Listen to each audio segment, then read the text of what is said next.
change happens naturally. It's the one thing that we actually can't ever stop. I was born into a world without car seats and bike helmets or computers and the internet, and I'm absolutely certain that the world will continue to change. So realistically, we have a choice. Do we want to help affect that change with our fists or with our hearts? And I vote that we change the world with our hearts. So this song that I'm going to play is called Rising, Rising Strong. And it's about seeing this new day arriving out of the strains that we're currently under. I certainly hope you enjoy it.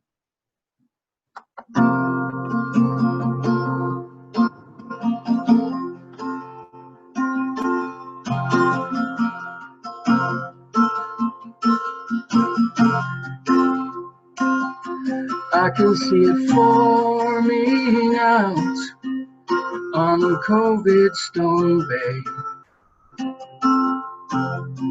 The golden light of a better day, high above the rising tides and the foaming crashing waves. The golden light of a better day, rising so clear, rising so pure,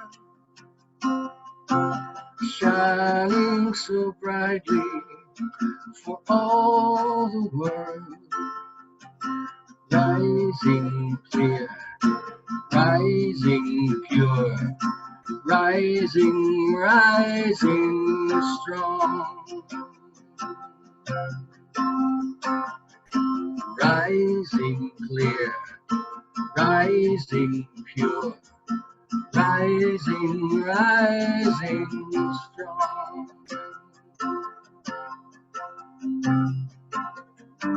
An introspective opportunity to see the earth as one community. All our differences become the instruments in a symphony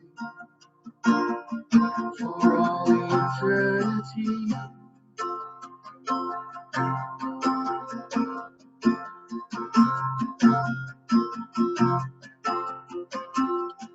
I can see it shining out from the hearts of everyone. The golden light of a better way. Some are reaching out, some choose to go within toward the golden light of a better way.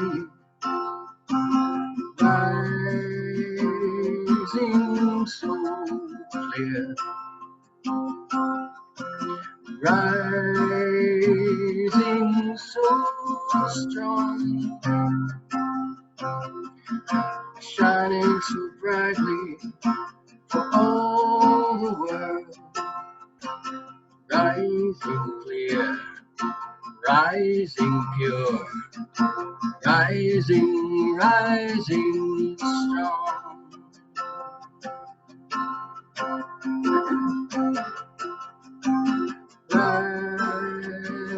Rising so clear, rising so pure, shining so brightly for all the world,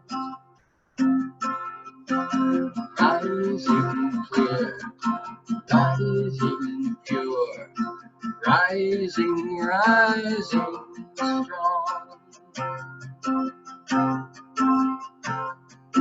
rising clear, rising pure, rising, rising strong, rising, rising strong.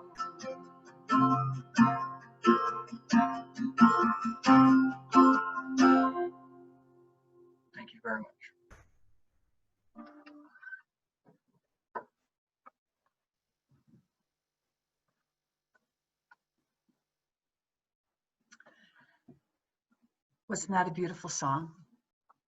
Doug just wrote that over the last few weeks as he was observing what everybody was going through around all our time together, or rather the time we're going through around COVID and the isolation. So yeah, beautiful song. So as you know, I'm Katie Grinham, and I'm delighted to be here with you at White Rock. We had hoped that we'd be getting to do that in person. And in a way, this kind of meeting that we're having here has been in the works for a little bit, as Lori and Desiree and I and Doug talked about this when we were at the Unity conference back in September, that we were going to drive through and on our way to visit other people on the island, and that we would stop and spend some time with White Rock. So here we are. This is our time. This is what it's going to look like this morning. Anyway, I am delighted, and I feel a little bit like we're sister communities, because we've both been going through lots of growth and change, and we've been sharing lots of ideas, and I think it's beautiful. I think it's wonderful. I think it's what we're all about in this organization. So this morning, I am going to be talking on the theme, the monthly theme of My Heart Knows, well-being. And the thing that struck me the most when I was reading that theme was the word knows. It seems to me that, isn't that so? Like the heart seems to have its own knowing. And one of the things through time, what we see is that whether it be a poet, a mystic, a philosopher, or a spiritual teacher through the ages, everyone makes reference to the heart. And the heart is referred to as the part that has some sort of wisdom, some sort of knowing. And even in this time where it's June and we have our students graduating from high school or post-secondary school, we're thinking of what can we say to them? How can we inspire them, to go forward into their lives? And don't we often say, well, follow your heart? And I was thinking about, where does this idea come from? This following our heart, and what does it really mean to follow your heart? So I looked it up in the internet, because isn't that what we all do now, is we look things up on the internet? So I looked it up on the internet to see what follow your heart meant. And what was interesting, it was linked to the word courage. And I thought, well, that's curious. And when I looked a little closer at it, it was saying that the word core, the beginning part of courage, core, actually means heart in Latin. And so it used to be that to speak with courage meant to speak from the heart. And whenever I think about courage or speaking from the heart, I think of Brene Brown. And so I looked up what she had to say about it. And she actually makes reference to this. She says, courage is a heart word. The root word courage is core, and the Latin word for heart. In one of its earliest forms, the word courage meant to speak one's mind by telling one's heart. It's only been over time that it changed to mean something like bravery or heroics.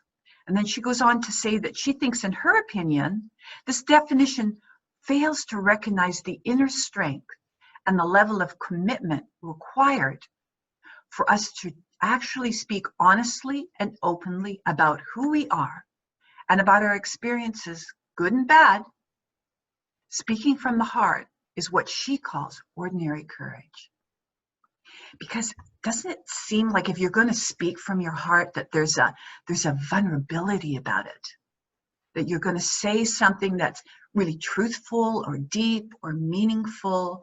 And it's a very personal thing to say to someone, I'm going to speak from my heart about this. It takes us down into a different level.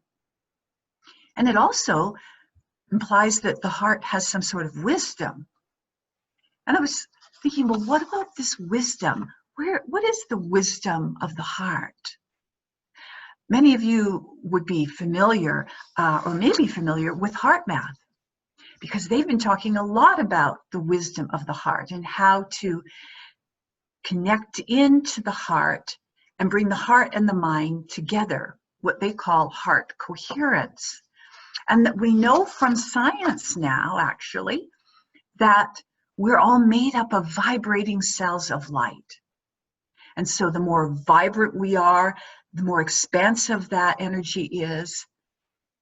And some of the tests show that the whole body is an electromagnetic system. So we know that. But what is fascinating is that the electromagnetic field around the brain and around the heart are different. The heart is 60 times more, 60 times greater, the amplitude of the field of the heart. So that's amazing. It's just got such a radiance to it. And the movie I Am, I don't know whether you've seen it. We showed it at Unity of Calgary. And if you haven't, I recommend it. In the movie of the heart, I Am, they do this experiment about the heart. And so the heart math people are there, and they've got all these electrodes hooked up to the head and to the heart. And they're going to measure the response to these pictures that they have showing up on the computer. So this guy's all hooked up, and when the pictures are going to come, so some of the pictures are going to be a very positive, uplifting things, and then they're going to see how the heart and brain respond. And then they're going to be disturbing things, violence, heart, some car accident, upsetting things. So the experiment begins, and they start seeing the heart respond and the brain respond. And of course, there's a difference to that, as you can imagine. But what they begin to notice is that the heart response is coming in first. So there's something wrong with the equipment. So they try and adjust it. And they realize, no, that's actually what's happening. Our heart is perceiving what is going on in the world ahead of our brain. And it makes sense because its amplitude is so much greater. So the field is so much larger. It can pick up things before it even registers to the brain. That is magnificent, isn't it? And so they started to get this sense that the heart is what's feeding information to the brain, not the other way around. The heart perceives it first, and then the brain. And I thought that was amazing and fascinating. And it was like, well, obviously our heart has some wisdom. It's connected up. It's knowing what's going on. And I started to think about this a little bit more as I was writing this talk. I was thinking, well, I wonder if it's the heart is a physical thing, and it has 4 chambers. I wonder if that's not random. What if there are several different things going on in the heart, that it does different things? Like, obviously it's, pumping blood and doing all the important things it's supposed to be doing. But what about if from a metaphysical point of view, we looked at the heart? And so I thought, well, first thing we know for sure is that it's perceiving. It's picking up information in the field just like it did in that test. And the second thing is the heart is feeling, isn't it? We feel things with our heart, and we'll say it that way. Say, oh, my heart just ached about that, or oh, my heart was so joyful about that. And I've experienced it, and I'm sure you have too. When you say, okay, I'm going to make this important decision. I'm going to get centered and, then see what my heart wants to do. So, we close our eyes, we go in, and we're looking for this deep wisdom from our heart. And what do we run into? But a deluge of unresolved emotions. Isn't the truth? So there's this unresolved issue about my brother and my mother, and, fear about this and upset about that. Where is the peace? Where is the answer to my question? Well, of course, it's underneath that. And so when we go into this introspective place as spiritual people, we know that we are going to meet ourselves, don't we? We know that we're going to go to this place, and it's the feeling aspect of the heart that comes up as well. And then the third part, I was thinking, the third chamber of the heart would be the knowing, right? It's the part that the heart knows. The heart has wisdom and insight. And that's what we connect to. That's what we're looking to connect to when we get a sense of when we're seeking guidance or information about what to do or where we are, how it is. There is that information, that guidance, that wisdom in the heart. And of course, the fourth part would be the actual experience of it, just the being, our presence. That's when we finally get to the quiet, to the still moment within, and we're just connecting to our heart. There's this lovely sense of peace, and we are emanating love. So those would be the four parts of the heart. Now, is this a fact? No, just something that I thought about myself. And so, maybe you'd like to reflect on that and see how you perceive your heart. But the thing that fascinated me most, as they say, is the knowing part of the heart, that the heart knows. And this, I guess it was about a year ago, I took a course with Unity Online, and the course was called The Christ. And it was with Eliza Bloom Robinson, and I completely recommend her as a teacher because she just brings things so to life. Even though it was online, it was a very enlivening class. And in the class, when she was talking about the Christ, so you can imagine we're talking about the Christ within, right? The energy within. We believe that in Unity, that we have that same essence within us. She began to talk about the covenant that God made with Jeremiah. So this is in the Hebrew scriptures. Well, to be honest, I'm not a big Bible person, particularly in the Hebrew scriptures, because, I struggled with, not understanding it in the way that Unity does now, in the sense of it being something that we can learn from in a way. But to me, it seemed like just too much violence. I was always leaning into the New Testament. So when she began to talk about this covenant with Jeremiah, I was like, wow, well, that's totally fascinating. So let me share what she shared with us.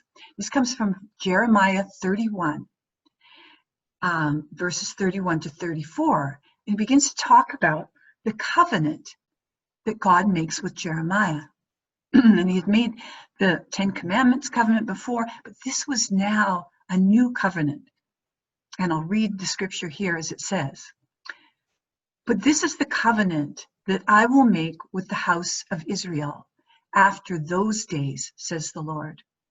I will put my law within them, and I will write it on their hearts, and I will be their God, and they shall be my people.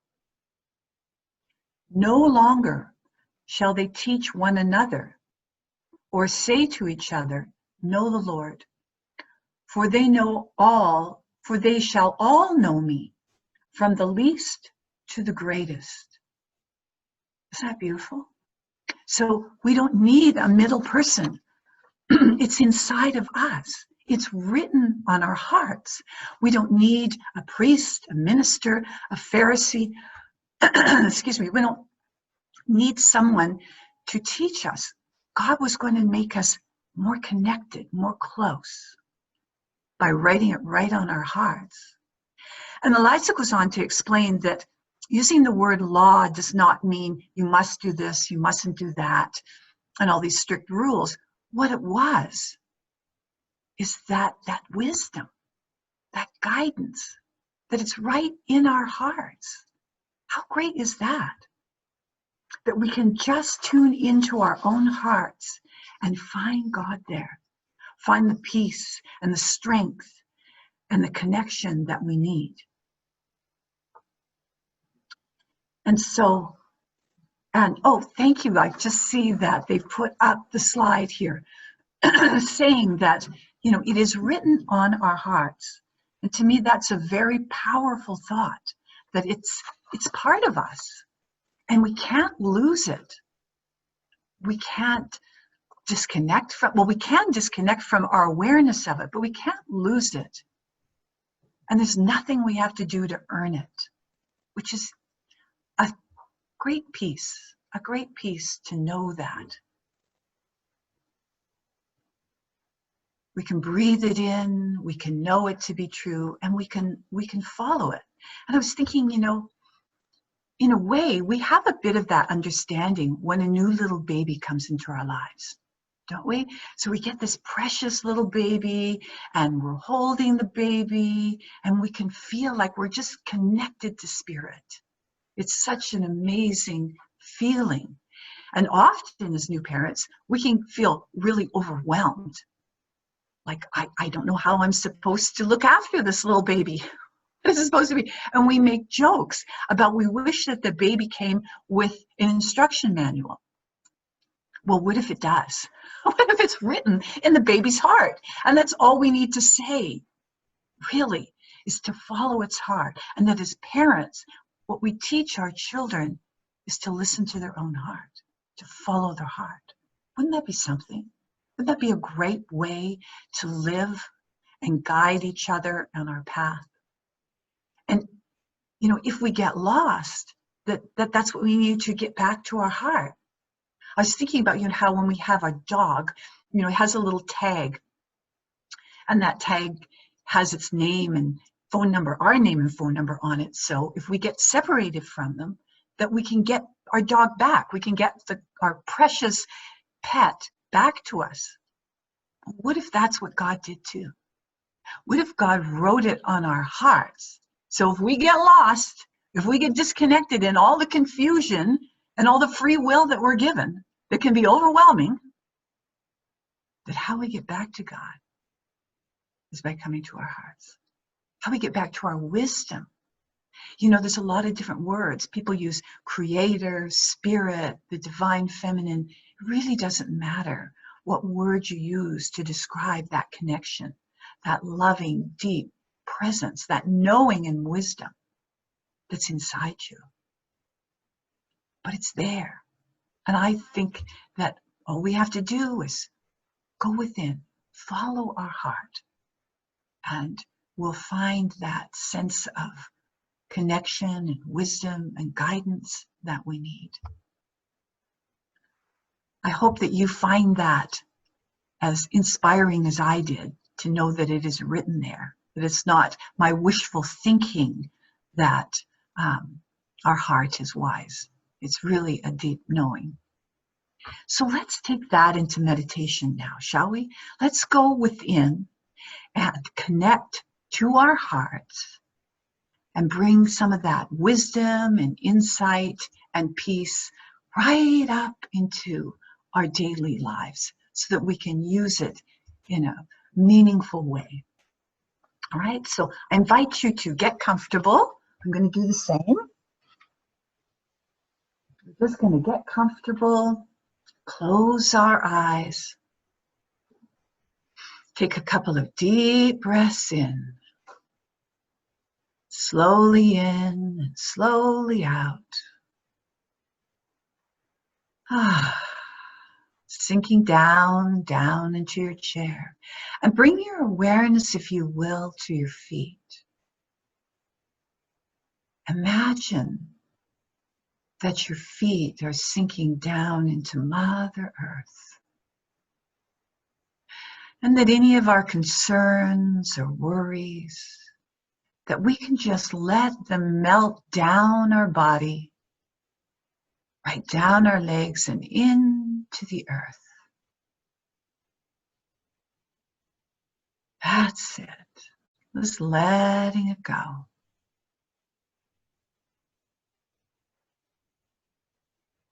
And now bring up the nurturing, strong sense of belonging that Mother Earth has.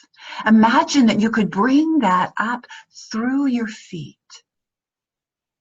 drawing it up through the feet and the legs and right to the base of the spine, letting it anchor in, affirming to yourself, I belong here. I belong to this beautiful, precious experience on earth.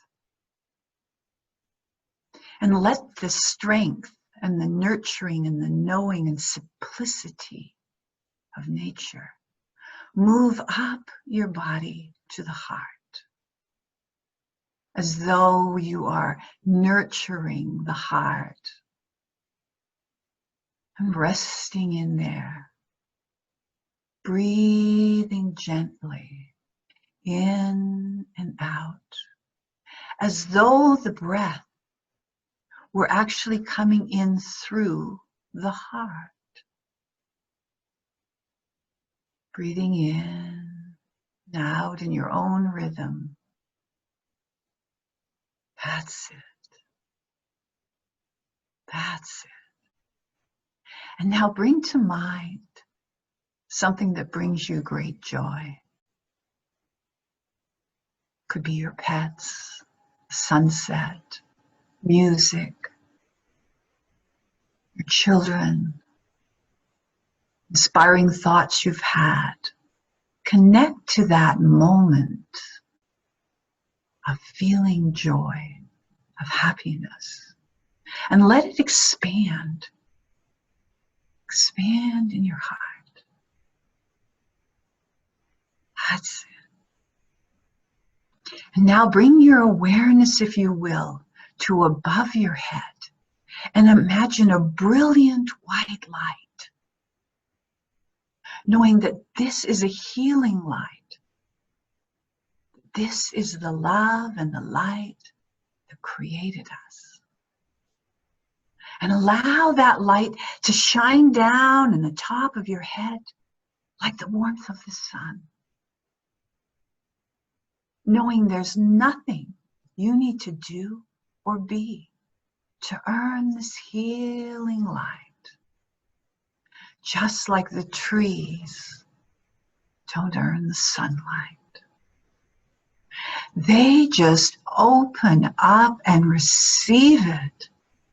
So now I invite you to do the same. Open yourself more fully.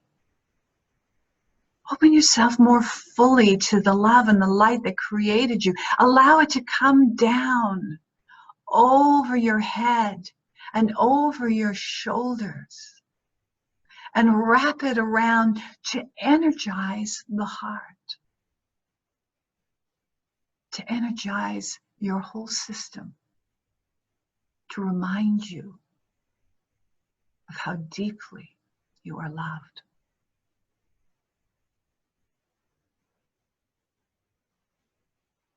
How that which created us cared about us so deeply that it wrote on our hearts, when lost, return to me. When needing insight, clarity, peace, hope, turn to me. Come to my heart. Feel your heart. Perceive your heart.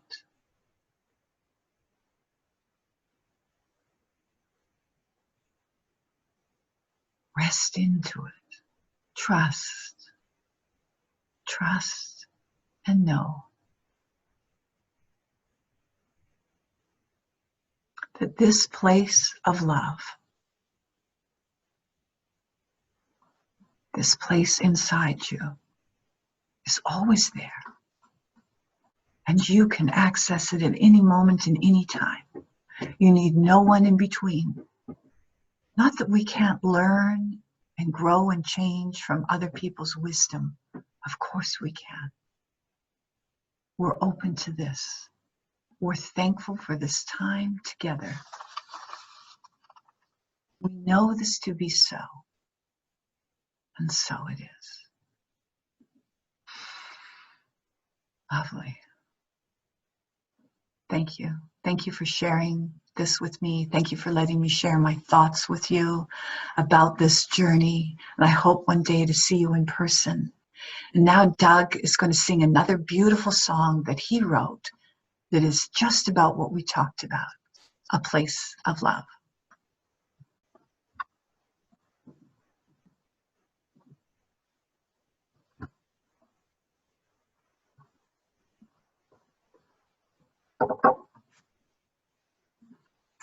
Thank you, Katie, for the amazing introduction.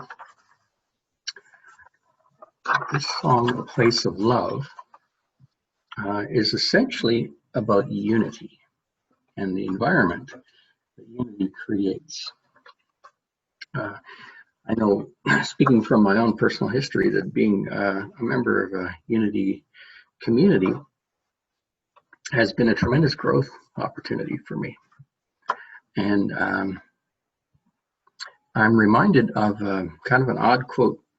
It says that life is actually a great big knock-knock joke, and you get to start. So that's what it's all about. You arrive on the scene, knock, knock, and the world says, who's there? And then you get to define who you are. You get to decide who you've come here to be. Part of my journey of determining who I've come here to be, actually, a big part of how this song was written came out of a conversation that I had with someone who's come to be a good friend of mine, Shirley Hill. She's a very prominent member of the Indigenous community in Calgary and is a world-renowned Aboriginal dancer. And I recall speaking with her and seeing just how powerful her spirit seemed to be. And during the conversation, I said to her, it's almost like there was a forest fire that went through the Aboriginal culture, and it burned off the top layers, but the roots were all there. And anybody that's familiar with gardening knows that when there's that support system of the mature root system in place, the new growth that takes place after a fire is very vigorous and just springs out and is full of life. And that's Shirley in a nutshell. She has this immense power.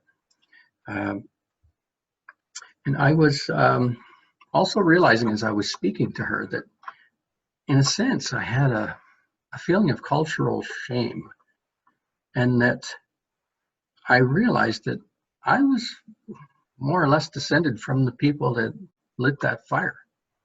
And this song, Place of Love, was, I suppose, in a way, a bit of an apology too. And I had this image of Shirley dancing one of her songs in the sun, kind of in a peaceful environment. And I just had this image of that, and that's what led to a good portion of the writing of this song. And then other portions of the song relate to other people in different places and times. But there's definitely a strong presence of Shirley there. And one other thing that comes to mind, and I just wanted to point out my guitar because it's kind of a friend of mine.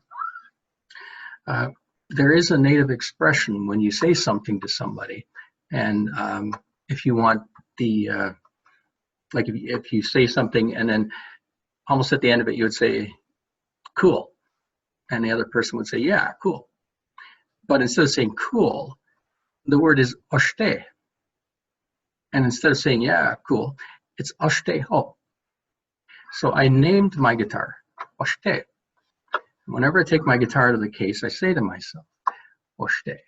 And when I finish and I put my guitar away, I say, oshte ho. So I want to introduce you to oshte. It's a big part of who I have come here to be, as I've discovered. Here we go, Place of Love.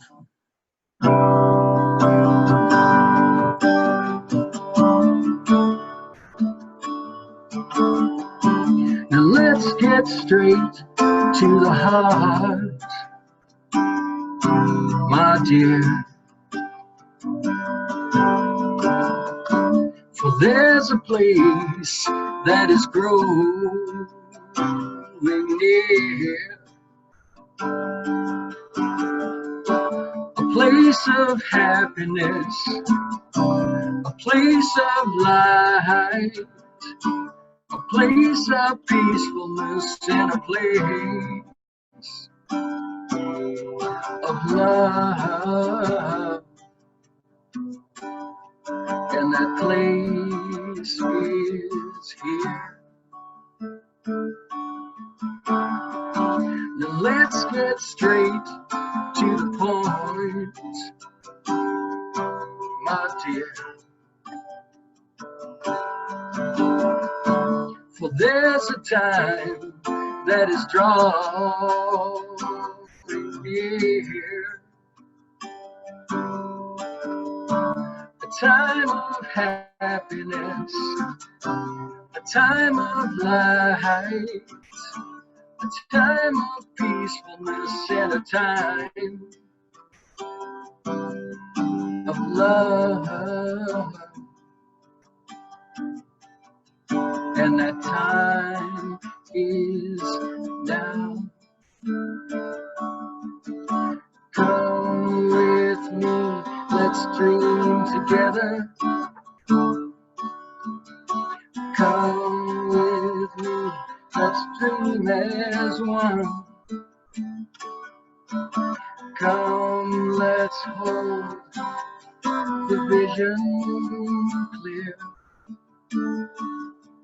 of a world of gentle souls dancing in the sun. A world of gentle souls dancing in the sun.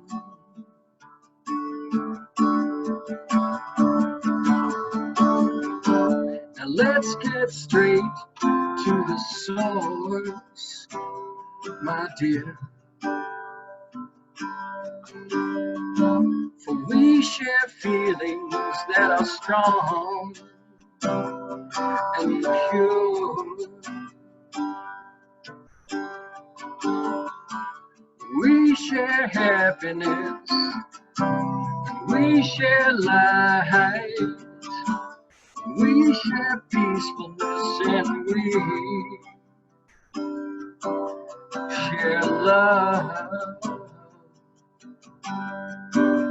with our open hearts. Come with me, let's dream together. Come with me, let's dream as one. Come, let's hold the vision clear of a world of gentle souls dancing in the sun. Come with me, let's dream together. Come with me, let's dream as one. Come, let's hold the vision clear of a world of gentle souls dancing in the sun. A world of gentle souls dancing in the sun. A world of gentle souls dancing in the